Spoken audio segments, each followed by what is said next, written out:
आणि आता वळूयात पुढच्या बातमीकडे। महिलांसाठी कॅन्सरच्या लसी संदर्भात सकारात्मक विचार सुरू आहे अशी माहिती अजित पवारांनी दिली आहे। तर मंत्रिमंडळानं लक्ष घातलंय, लवकरच या संदर्भात निर्णय होईल असं सुद्धा अजित पवार म्हणाले। तर 14 वर्षांपर्यंतच्या मुलींना मोफत कॅन्सर लस देण्याचा विचार असल्याचं प्रकाश आंबेडकर यांनी म्हटलं होतं। शहरासह ग्रामीण भागामध्ये कॅन्सरचं हे वाढतं प्रमाण हा चिंतेचा विषय असल्याचं प्रकाश आंबेडकर म्हणाले। याच संदर्भात लशीचं नियोजन करण्यात येईल अशी ही माहिती सध्या समोर येते आहे।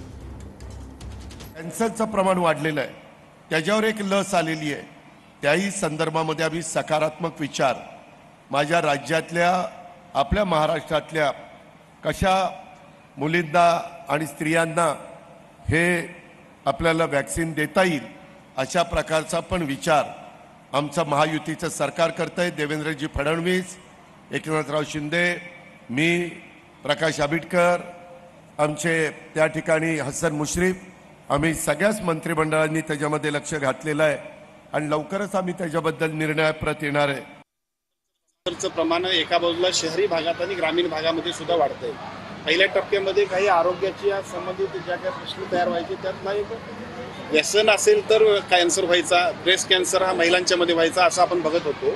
परंतु आज लहान मुलांपासून सगळ्यांच्याकडे ज्या पद्धतीचं कॅन्सरचं प्रमाण वाढतंय तो चिंताजनक विषय आहे आणि म्हणूनच मगाशी अर्थमंत्री आदरणीय अजितदादांना आम्ही विनंती केली आणि त्यांनी सुद्धा त्याला संमती दिली की राज्याच्या सर्व 0 ते 14 वयोगटातल्या मुलींना विशेषतः आपण या लसीची योजना राज्य शासनाच्या वतीने मोफत करण्याबद्दलचा निर्णय सुद्धा शासन